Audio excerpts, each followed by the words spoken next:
नमस्कार दोस्तों, जय माता दी। स्वागत है आप सभी का हमारे YouTube चैनल में। तो दोस्तों, आप सभी को बता दें कि अब आपकी जिंदगी में कुछ ऐसा होगा जिन्हें देखकर आप कहेंगे, है भगवान, ये कैसा अनर्थ हो गया है हमारे साथ। हमने तो कभी ऐसा सपने में भी नहीं सोचा था। आखिर हमारे ही साथ ऐसा क्यों होता है? हर बार हमारा ही परीक्षा क्यों ली जाती है? भगवान, क्या हमारे जीवन में कभी खुशखबरी नहीं आएंगे? एक के बाद एक परेशानियां आते रहते हैं। हमें तो अपने जीवन से परेशान होकर थक हार कर बैठ गए हैं। भगवान, अब आप ही कुछ करिए, हमारे जीवन का रक्षा करिए। हम अपने जिंदगी से हार चुके हैं। आप तो परीक्षा लेना बंद करिए। आप सभी यह भगवान से दुआ करेंगे और अब आपकी दुआ भगवान सुन भी लेंगे। जी हां दोस्तों, और आपकी जिंदगी में एक के बाद एक खुशखबरी आएगी और यह 100% आपको खुश कर देगी। जी हां दोस्तों, अब आप एक भाग्यशाली इंसान बनने वाले हैं, क्योंकि जिनके जीवन में पहले भगवान परीक्षा लेते हैं उनको उनके कई गुना देते हैं। भले ही उनको कष्ट होता है, लेकिन सुख उनको उतना ही होता है जितना उसने कष्ट किया है या यूके है उससे ज्यादा होता है। इसलिए दोस्तों, सब्र करिए। सब्र का फल हमेशा मीठा होता है। ये कहानी ही नहीं बल्कि हकीकत है और यह आपके साथ होगा। तो दोस्तों, अपने जिंदगी से तंग मत लिए और भगवान पर विश्वास राखिए। भगवान सब कुछ ठीक जरूर करेंगे और आपकी जिंदगी को एक अच्छी बेहतरीन जिंदगी बना देंगे। जी हां दोस्तों, तब आप भगवान का धन्यवाद करते करते थक जाएंगे। वह भी काम होगा, लेकिन हम आपसे भी को बता दें, अब आप सभी के जीवन में बना है धन लक्ष्मी योग, जो बहुत ही शुभ है दोस्तों। जिनमें भी राशि में यह शुभ योग बनता है वह सबसे धनवान इंसान बन जाता है। और अब आपका राशि में यह धन योग बना है, तो सोचिए आप भी धनवान इंसान बनने वाले हैं। घबराएगी नहीं और अपने जीवन का आनंद लीजिए। अपनी खुशी को अच्छे तरीके से जी लीजिए। जी हां दोस्तों, यह सब आप सभी को कैसे प्राप्त होंगे, कैसे आपके जीवन में धन लक्ष्मी योग बनेंगे, इन सभी के बारे में जानने के लिए हमारे वीडियो के अंत तक बन रहे। फिर देखिए, यदि आपकी जिंदगी में सुधार नहीं आएगी तो हमें आप कमेंट करके जरूर बताइएगा दोस्तों। जी हां, हम आप सभी को बता दें कि यदि आप अपने जीवन में सुख देखना चाहते हैं, भोगना चाहते हैं, तो हमारे इस वीडियो को अंत तक जरूर देखें। हम आप सभी को बता दें कि गलती से भी, भूल से भी अपने घर की यह एक चीज बाहर मत निकालना, क्योंकि दोस्तों, आपने पहले भी यह गलती कई बार दोहराई है। अपने घर की यही एक चीज आपने बाहर वालों को दिखाई है और उनकी नजर पड़ते ही आपके जीवन में परेशानियों का तूफान टूट पड़ा है। लेकिन अब आप समझ जाओ, अब अपनी इस चीज को बिल्कुल छुपाकर अपने घर में, जहां हम बताएं, उस स्थान पर रख दो प्यारे दोस्तों। यदि आपने अभी भी हमारी इस चेतावनी को नहीं माना तो आपका पूरा घर पर बात हो जाएगा। 2 वक्त की रोटी भी आपको नसीब नहीं होगी।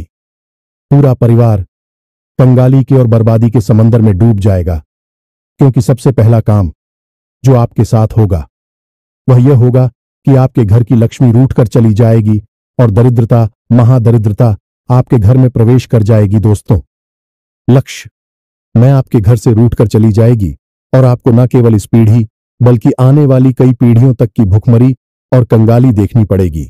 और इसका कारण एकमात्र यह होगा कि आपने अपने घर की यह एक चीज बाहर वालों के सामने उजागर कर दी और उनकी नजर आपके घर की इस चीज पर पड़ते ही आपके घर में बर्बादी की शुरुआत हो जाएगी। जैसा कि हम आपको पहले भी बता चुके हैं कि आपने कई बार यह गलती दोहराई है। इसी वजह से आपके जीवन में जितनी भी तबाही और बर्बादी है, उसका कारण आपकी यह एक गलती है। अब आपको समझ जाना है, इस गलती को तुरंत रोक देना है। और जैसे ही आप इस गलती को रोकेंगे, यानी कि अपने घर की इस एक चीज को जहां हम बताते हैं उसी स्थान पर ले जाकर छुपा कर रख देंगे, तो आप देखेंगे कि आपके घर में बरकत आ जाएगी। लक्ष्मी आपके घर की ओर आकर्षित होने लगेगी और आपके जीवन की जो बड़ी बड़ी समस्याएं हैं एक एक करके अपने आप गायब होने लगेगी। तो अब आपके मन यह प्रश्न तो अवश्य होगा कि आखिर ऐसी कौन सी चीज है जो आपने बाहर रख रखी है और लोगों की उस पर नजर पड़ती है। आपको अब तक कभी इस चीज के बारे में किसी ने क्यों नहीं बताया है? तो दोस्तों, हम आपको बता दें कि अब आपको चिंता करने की कोई जरूरत नहीं है। हम आगे वीडियो में आपको इस एक चीज के बारे में सारी बातें विस्तार से समझाएंगे और सबसे बड़ी बात कि इस चीज को आपको कहां रखना है, कैसे रखना है, क्या इसका नियम है, सारी बातें आपको हम विधि विधान के साथ समझाएंगे। जो भी बातें हम आपको आगे बताने जा रहे हैं, इस सारी बातें हमारे हिंदू धर्म के वीर पुराणों से और शास्त्रीय पद्धति से ली गई हैं। इसी के साथ साथ दोस्तों, हम आपको एक ऐसा महाशक्तिशाली उपाय भी बताएंगे जिसे आपको केवल एक बार कर लेना है और मां काली की और हनुमान जी की पूर्ण कृपा आपको प्राप्त हो जाएगी। तो इन सब बातों को जानने के लिए आपको वीडियो को पूरा देखना होगा। शुरू से लेकर अंत तक वीडियो में बनी रहे और जो बातें हम आपको बता रहे हैं इन्हें अपने जीवन में उतार लें। तभी आपके जीवन में चमत्कार होने लगेंगे और आपके जीवन में जैसा आप चाहते हैं वैसे बदलाव आने शुरू हो जाएंगे। दोस्तों, वीडियो शुरू करने से पहले हम आप सभी से एक महत्वपूर्ण बात करना चाहते हैं कि हम आप सभी के लिए अच्छे से जानकारी के लिए दिन रात मेहनत करते हैं। बहुत छानबीन करने की बात आप सभी के लिए हम बहुत अच्छे जानकारियां लेकर आते हैं जो कि आप सभी के जीवन के लिए बहुत ही जरूरी होता है। और दोस्तों, इन सभी के लिए हम आपसे कुछ नहीं चाहते हैं, बस हम इतना चाहते कि आप हमारे चैनल को सब्सक्राइब कर लें और हमारे चैनल से जुड़ जाएं, जिनमें आपको 1 रुपया भी नहीं लगेगा। बस इतना हमारा आप सभी से हाथ जोड़कर प्रार्थना है, निवेदन है। तो हमारा भावना को जरूर समझिएगा और हमारे चैनल को सब्सक्राइब कीजिएगा। तो वीडियो पूरा अवश्य देखें। तो चलिए बिना समय गंवाएं आज के इस बेहद ही ज्ञानवर्धक वीडियो की शुरुआत करें। इससे पहले मां काली महामाई को याद करना तो बहुत ही आवश्यक है। तो मई को याद करते हुए कमेंट बॉक्स में 1 बार नहीं 3 बार लिखना, जय मां काली कृपा करो। माता रानी की आपको पूर्ण कृपा प्राप्त होगी और अगले 24 घंटे में आपको एक बहुत बड़ी खुशखबरी अवश्य ही प्राप्त होगी, ऐसा हमारा मानना है। तो चलिए दोस्तों, वीडियो को प्रारंभ करते हैं। दोस्तों, हमारा हिंदू धर्म और सन्ना परंपरा महान है। यह जीवन की हर एक कष्ट से बाहर निकलने का रास्ता बताया जाता है। प्राचीन काल से ही हमारे आर्षि मुनियों ने, जो कि न केवल आध्यात्मिक गुरु हुआ करते थे बल्कि बहुत ही श्रेष्ठ वैज्ञानिक भी हुआ करते थे, उन्होंने हमारे धर्म का अध्ययन करने के बाद कई ऐसी बातों का पता लगाया जिससे मानव के जीवन को सरल और परेशानियों से मुक्त बनाया जा सकता है।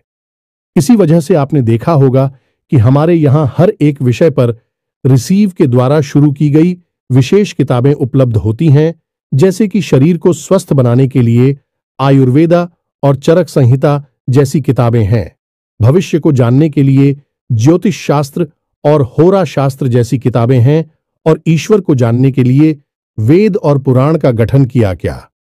तो कहने का मतलब यह है कि जैसी भी आपकी जरूरत है वैसी ही किताबें और उस दूध हमारे हिंदू धर्म में उपलब्ध हैं।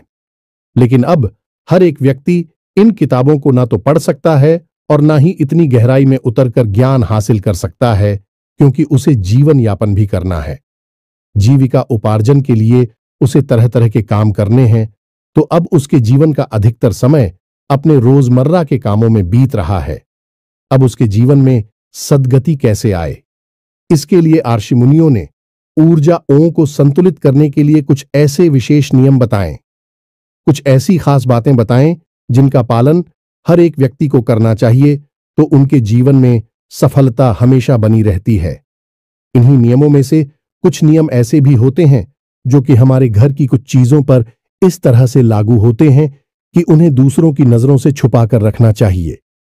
यदि बाहर वाले किसी व्यक्ति की सीधी नजर इन चीजों पर पड़ जाती है तो आपके घर में नकारात्मक ऊर्जा तुरंत प्रवेश कर जाती है। जी हमने अब तक आपको कई बार कई ऐसी चीजों के बारे में बताया है जो आपको या तो पहननी है या फिर अपने घर में लाकर रखनी है या अपने पूजा घर में लाकर रख ली है।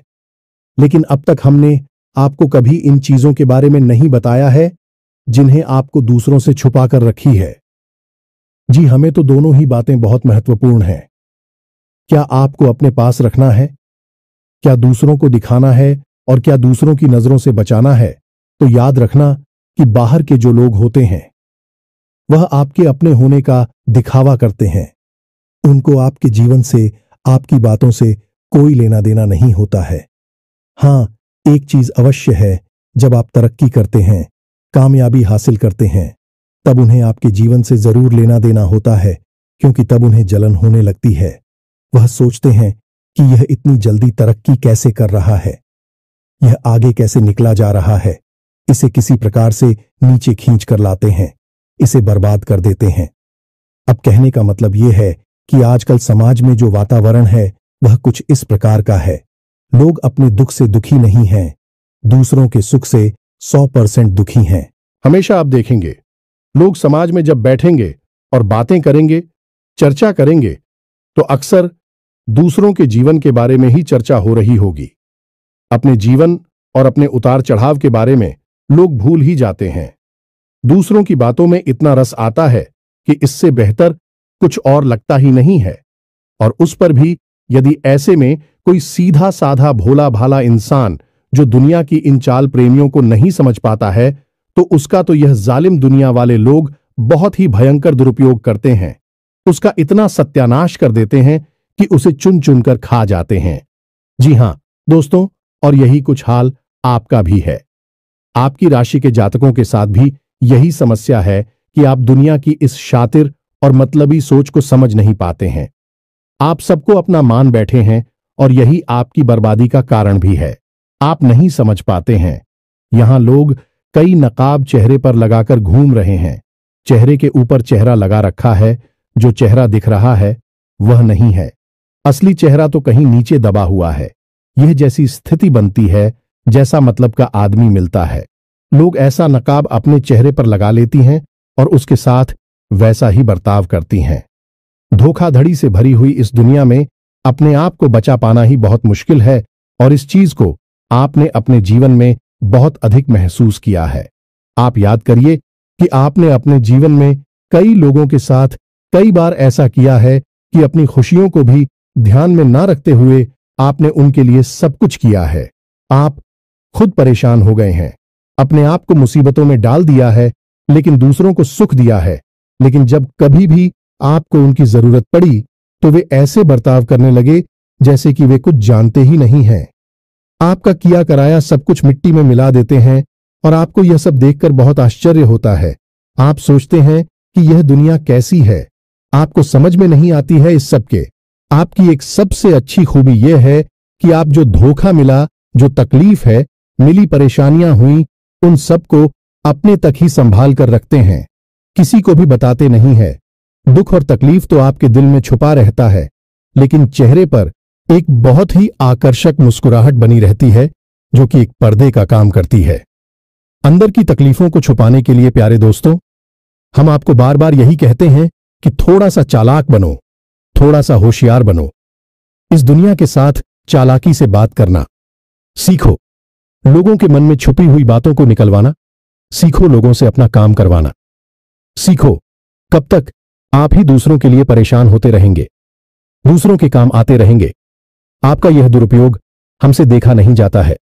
दोस्तों, हम आपको बता दें कि राशि चक्र की आप एकमात्र ऐसी राशि हैं जो दिल से बहुत ही नेक, ईमानदार और न्यायप्रिय होते हैं। दयालुता तो आप में कूट कूट कर भरी होती है, लेकिन इस दुनिया ने आपको इतनी ठोकरें दी हैं, इतना आपका शोषण किया है कि अब आपका दिल इस दुनिया से भर गया है। आप अब दुनिया में लोगों के साथ हर रिश्ता निभाते तो है, लेकिन बस ऊपर ही ऊपर निभाते हैं। अंदर मन में आपकी भावनाएं जैसे समाप्त ही हो चुकी हैं, और जिनके साथ अभी आपका प्रेम का संबंध है, अभी अब आपको यह भरोसा नहीं किया है। कब तक चलेगा? आगे चलकर यह भी कभी न कभी धोखा देगा ही, ऐसा आपके मन में विचार उठता रहता है। तो दोस्तों, हम आपको बता दें कि इन सब के बीच आपकी ही थोड़ी सी लापरवाही रही है, जब लोगों ने आपका दुरुपयोग किया। पहली कमी आपकी तो कि आप किसी से ना नहीं कर पाते हैं। न चाहते हुए भी आपको लोगों के काम आना पड़ता है, अपनी चीजें देनी पड़ती है, रुपए पैसे देने पड़ते हैं, और लोग इस बात को अच्छी तरह से जानते हैं, तो भी बस आपके सामने आकर दुख भरी कहानी सुनाएंगे, थोड़े से आंसू बहाएंगे, अपनी जिंदगी का रोना रोएंगे, और आप भी उनके सामने रो देंगे और उनकी परेशानी में बराबर से खड़े हो जाएंगे। इस बात को भी लोग अच्छी तरह से जानते हैं। दुनिया वाले ऐसे चालाकी कहते हैं, होशियारी कहती हैं, लेकिन आपके लिए यह सच्ची भावनाएं हैं। खैर दोस्तों, हम आपको बस यही कहना चाहेंगे कि अब आप सतर्क हो जाइए, थोड़ा चालाक हो जाइए। यह दुनिया इस भाषा को समझती है, उसे उसी के अनुसार जवाब देना सीखिए। अब इन्हीं सब के बीच आप ऐसी भी कुछ गलतियां कर जाती हैं जो आपके ऊपर नजर लगाने का कार्य करती हैं, आपके घर में नकारात्मकता को प्रवेश करवा देती है। आपने कई बार ऐसा महसूस किया होगा कि कोई एक व्यक्ति आपके घर में आता है और जब वह चला जाता है तो कुछ समय के बाद, ठीक उसके बाद ही आपके घर में नकारात्मक का प्रवेश कर जाती है। सबसे पहला काम यह होता है कि आपकी तरक्की रुक जाती है। आप जिस रफ्तार से आ रही हो जाती है, आमदनी के स्रोत रोकने लगते हैं और सबसे बड़ी बात कि घर में एक अजीब सी नकारात्मकता भर जाती है। दोस्तों, इन्हीं सब विषयों को जानना बहुत आवश्यक है। तो चलिए आपको अब हम मूल बात बताते हैं कि कौन सी ऐसी चीज है जिसे आपको दुनिया की नजर से छुपा कर रखना है। किसी की भी उस पर नजर नहीं पड़नी चाहिए, अन्यथा यह पूर्ण रूप से ज्योतिषीय और शास्त्रीय पद्धति के विरुद्ध है। तो आप ध्यान से समझिए। अब जो बातें हम आपको बता रहे हैं बहुत ही महत्वपूर्ण है, इसलिए यहां से आपको वीडियो पर और सतर्कता से देना है। सारी बातें समझ नहीं है तो ध्यान से सुनिए। सबसे पहली चीज की आपके घर में जो आपके पितृ पूर्वज है, पूरखे हैं, जो इस संसार में अब नहीं है।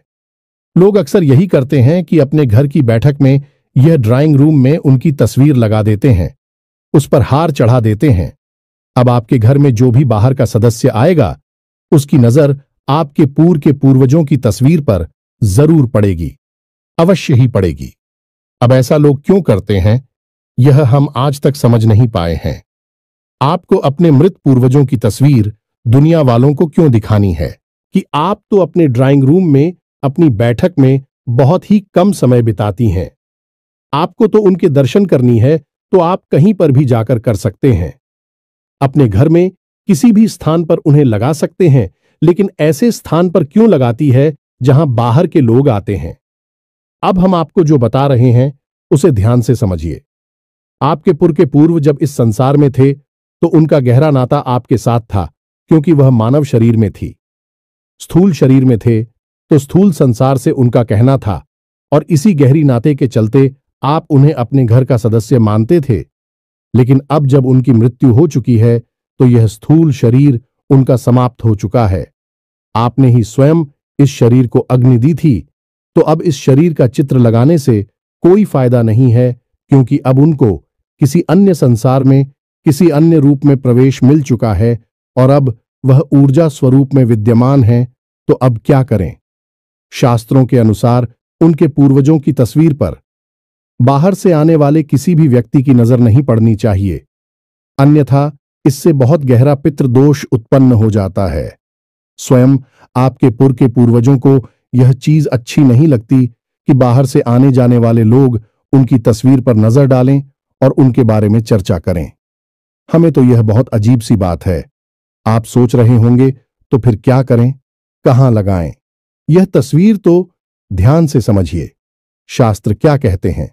शास्त्रों में लिखा है कि यदि आपको अपने घर में अपने पुत्र पूर्वजों की तस्वीर रखनी है तो उसकी कुछ खास नियम है। पहला नियम यह है कि उस तस्वीर में जो आपने फ्रेम लगवाया है वह लकड़ी का होना चाहिए। लकड़ी का फ्रेम शुद्ध सात्विकता को दिखाता है और यह ऊर्जा ओं का कुचालक भी होता है। धातु का फ्री में भयंकर नकारात्मकता को आकर्षित कर सकता है। पहली दूसरी चीज है कि आपके घर में जो नृत्य कोण है, यानी कि दक्षिण दिशा और पश्चिम दिशा के बीच में जो एक स्थान है, उसे ही नृत्य कोण कहते हैं, और वही आपकी फिक्र पूर्वजों का स्थान है। तो अब जिसका जो स्थान शास्त्र पद्धति से तय किया गया है, उसी स्थान पर तो उसे आप विराजमान करेंगे। आपका कमरा मान लो कि घर की दूसरी मंजिल पर किसी जगह पर है और आपको कोई आपके कमरे में ही ना जाने दे, दूसरे अन्य किसी कमरे में जाकर बैठा देख, तो क्या आप वहां पर पूर्ण रूप से विश्राम कर पाएंगे, आराम की स्थिति में रहेंगे? नहीं, बिल्कुल नहीं। आपको आपकी अपने निजी कमरे में ही पूरा सुख प्राप्त होगा। वहां आप आराम से चैन की नींद ले लेंगे और सोएंगे, आराम करेंगे। हालांकि घर पूरा ही आपका है, लेकिन आपका जो विशेष कमरा है उससे आपका विशेष लगाव है, क्योंकि वह आपका अपना स्थान है। इसी प्रकार मित्र पूर्वजों का भी एक स्थान होता है।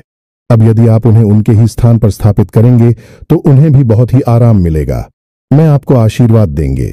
अब लोग अक्सर यह कहते हैं कि पितृदोष है। पितृदोष क्यों है? हम तो सारा कार्य, पूजा पद्धति, सब कुछ विधि विधान के साथ करते हैं। आज भी करते हैं। श्राद्ध पक्ष में अपने पितरों के लिए राधिका भी आयोजन करते हैं, ब्राह्मणों को भी भोजन खिलाते हैं। फिर क्यों पितृदोष लग रहा है?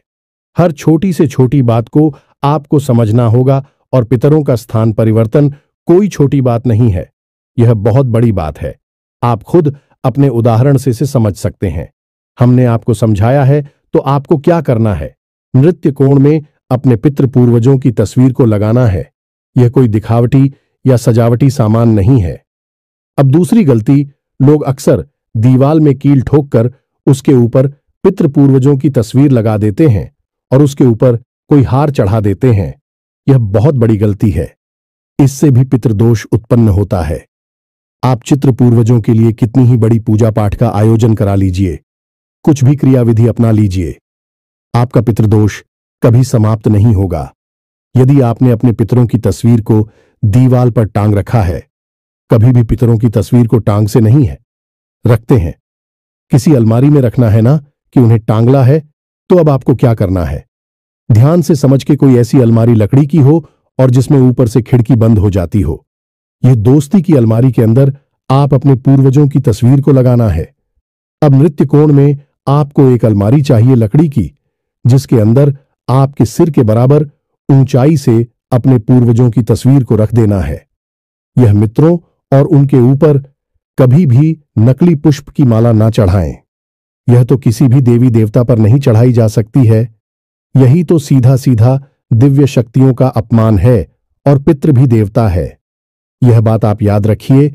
उनके ऊपर भी यदि आपको चलाना है तो फिर साफ स्वच्छ और प्राकृतिक पुष्प की माला चढ़ाई है, और जब वही मुरझाने लगे तो उसी आप उतार भी लीजिए।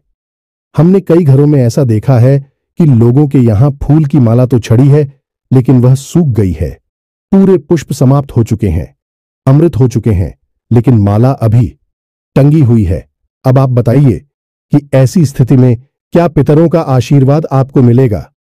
फिर आप कहेंगे कि हमें पता नहीं क्यों पितृदोष परेशान कर रहा है। हमने सब कुछ कर लिया लेकिन फिर भी नहीं रहा है। आपने काम तो सारी खराब कर दिए हैं, शुरुआत ही खराब हो चुकी है, तो आप इस कार्य को करेंगे। चित्र पूर्वजों की तस्वीर को आपको उनके स्थान पर लगाना है, अलमारी के अंदर रखना है और उन्हें ताजी पुष्पों की माला चढ़ाने हैं। नहीं चलानी है तो मत चलाइए, चलानी है तो तारीफ उसकी चढ़ाएं या फिर कुछ भी ना चढ़ाएं, कोई समस्या नहीं है। आप एक दीपक जलाएं और दीपक में लंबी बाती का प्रयोग करें। जी हां मित्रों, गाय के घी का दीपक स्थान के पास, उनकी तस्वीर के पास आप जलाएं और रोज चलाएं। इससे आपको पितरों का आशीर्वाद प्राप्त होगा। कुछ लोग यह कहेंगे कि गुरुजी, हमारे पास तो लकड़ी की अलमारी है ही नहीं, क्योंकि आज के समय में लकड़ी का फर्नीचर लोग कम यूज करते हैं, प्लास्टिक का या फिर लोहे का फर्नीचर यूज करते हैं। तो फिर ऐसी स्थिति में आपको क्या करना है? ऐसी स्थिति में आपको एक ऐसी टेबल लकड़ी की है, ऐसी टेबल का प्रयोग करना है और उस टेबल के ऊपर सम्मान के साथ उस तस्वीर को रख देना है और वहीं पर आप चित्रों के नाम से एक दीपक रोज जलाएंगे। जी, हमें तो यह भी एक अच्छी क्रिया है। बस इतना सा आप कार्य करिए और आप देखिए कैसे चमत्कार आपके जीवन में होती है। अब आपको कुछ छोटी छोटी बातों का विशेष ख्याल रखना है, जैसे कि कई सारे पितृ पूर्वजों की तस्वीर है। एक, आप एक जगह पर नहीं रखनी है। दूसरा, कि जो लोग मर चुके हैं, इस संसार में नहीं हैं, उनके साथ जो अभी संसार में हैं, जीवित लोगों की तस्वीर कभी भी नहीं लगाते हैं। उन्हें छुपाकर आप रख सकते हैं, लेकिन कहीं लगाएंगे नहीं। तीसरी बार, अपने पूर्वजों की तस्वीर को कभी भी अपने पूजा घर में भूल से भी नहीं ले जाना है। यह बहुत ही भयंकर होता है। आपके घर में विनाश लीला शुरू हो जाएंगी यदि आपने अपनी पिक्चर पूर्वजों की तस्वीर अपने पूजा घर में किसी भी स्थान पर लगा दिया। हमने तो यहां तक भी देखा है दोस्तों की किसी किसी के यहां उनके पुरखे पूर्वजों की तस्वीर भगवान की तस्वीर के बगल से रखी है, जैसे वह भगवान की पूजा कर रहे हैं, उनकी भी पूजा कर रहे हैं। अब आप सोचिए, कि कितना भयंकर दोष है। ये क्या कोई इंसान जिसने कि जीवित रहते सारी क्रियाएं की है, वह भगवान के समान हो जाएगा। भगवान श्री हरि विष्णु की तस्वीर माता लक्ष्मी की तस्वीर के बगल से उनकी तस्वीर रखी है। क्या वह दोनों एक समान है? भगवान श्री हरि विष्णु और आपके पिताजी नहीं। यह तो बहुत ही भयंकर दोस्त को उत्पन्न कर देता है। स्वयं आपके मित्र ही आपको श्राप देंगे। अगर आपने इस गलती को कर दिया है तो पूजा घर में आपको यह तस्वीरें नहीं ले जानी है। अब आपको रिकॉर्ड में तो रखनी है। यह तस्वीर इसी के साथ था। कुछ ऐसी व्यवस्था भी आपको बनानी है। उस जगह पर जहां पितरों की तस्वीर है रखी है, उस जगह पर घर के लोग कम जाएं। घर की जरूरी बातें कर की मीटिंग या फिर कोई भी अन्य प्रकार का आपके घर के लोग एकत्रित होते हैं, बातें करते हैं, उसी स्थान पर तस्वीर है। यह नहीं लगानी है, यानी कि पितरों को एकांत चाहिए, जहां भीड़ भाड़ ना हो, जहां चोर, जहां लोगों का आना जाना कम हो, ऐसे स्थान पर लगाना है। यही कुछ शर्तें हैं। इनका आप पालन करिए और आप देखेंगे कि कैसा भी पितृदोष हो तुरंत समाप्त हो जाएगा और पितृदोष समाप्त होते ही जीवन में गति आ जाएगी। अब एक सबसे महत्वपूर्ण बात, इसे आप अपने दिमाग में बैठा कर रखिए। इस संसार में जितने भी लोग हैं उनमें से 99% लोगों के ऊपर पितृदोष लगा हुआ है। आप अखबार उठाकर देखिए, हर जगह केवल और केवल विनाशकारी खबरों की ही चर्चा दिखाई देगी। कभी एक्सीडेंट हो गया, कभी लूटमार हो गई, कभी अपहरण हो गया, कभी हत्याएं हो गई। तमाम ऐसे ऐसे कार्य कि आप सोच नहीं सकती भी दिन रात होते जा रहे हैं। लोगों की मतियां भ्रष्ट हो चुकी है। लोग जरा सा कामयाब होती है कि तुरंत जुआ, शराब और वेश्यावृत्ति में डूब जाती हैं। जीवन से सकारात्मकता समाप्त हो चुकी है। यह सारे दोस्त पितृदोष की वजह से उत्पन्न होते हैं। यदि पितृदोष नहीं होगा तो परिवार में उन्नति और तरक्की और भगवान के नाम के अलावा कुछ भी नहीं होगा। यदि कहीं भी ऐसा माहौल है तो समझो पितृदोष नहीं है, और इसके अलावा यदि कैसा भी उल जलूल उटपटांग माहौल दिखाई देता है तो बस पितृदोष ही है। पहले आप इस पर कार्य करिए, फिर आप देखें कि जीवन में कैसे बदलाव आते हैं। जी हां प्यारे मित्रों, अब आपको बताते हैं एक विशेष उपाय जो बहुत ही सरल है और मां भद्रकाली की सीधी कृपा आपको दिलवाई का। तो आपको क्या करना है कि शनिवार के दिन रात्रि के समय माता काली को गुड़ का भोग लगाना है। मां भद्रकाली को गुड़ अत्यंत प्रिय है, तो आपको यह गुड़ का भोग लगाना है। मां काली को और क्लीम मंत्र का एक माला जाप करना है। पुरुष है तू, आप जा करेंगे ओम क्लीम, और यदि महिला है तो आप जाग करेंगे। क्लीम क्लीम मंत्र का जाप करते समय आप थोड़ा शब्द विधि विधान का ध्यान रखें। माता काली को लाल पुष्प अर्पित करें और गाय के घी का दीपक जलाएं। दीपक आप गोलबाटी का जलाएंगे। माता को दीपक हमेशा गोलबाती का ही चलाया जाता है। उसके बाद आप क्लीम मंत्र का जाप करने के बाद वह गुरु का जो बुक है उसे आप माता काली के सामने थोड़ी देर रखें। जब आपका दीपक शांत हो जाए तो उसके बाद आप उस गुड़ के भाव को उठा लें और उसे घर के सदस्यों में बांटें। थोड़ा सा गुण आप उसमें से बचाकर रखें और अगले दिन यानी रविवार के दिन आप उस ग्रुप में थोड़ा सा आटा मिला दें और रविवार के दिन आप 8वीं में उस थोड़े से गुड़ को मिला लें और आटे की एक लोहिया पीड़ा जैसा बनाकर गाय को अर्पित करें, यानी गाय को खिला दें। बस इतना सा उपाय आपको करना है। हर शनिवार आप इस उपाय को करिए और आप देखेंगे कि आपके जीवन में जितनी भी नकारात्मकता है, पैसे की दिक्कत है, कर्जा बढ़ गया है, घर में क्लेश है, शांति है, सब कुछ समाप्त हो जाएगा और आपका जीवन सुंदर हो जाएगा। उम्मीद है कि जो जानकारी हमने आपको दी है वह आपको अच्छी तरह से समझ में आ चुकी है। इसी के साथ साथ कमेंट बॉक्स में जय मां काली कृपा करो अवश्य लिख देना। माई आपको पूर्ण कृपा देंगे। आपके जीवन में खुशखबरी अवश्य ही प्राप्त होगी। वीडियो को विराम देते हैं। मिलते हैं अगले ज्ञानवर्धक वीडियो में। हमेशा हंसते रहे, मुस्कुराते रहे, सकारात्मक रहे। मां काली की आपको पूर्ण कृपा प्राप्त होगी। मिलते हैं अगले ज्ञानवर्धक वीडियो में। तब तक के लिए धन्यवाद। जय माता की, जय मां काली।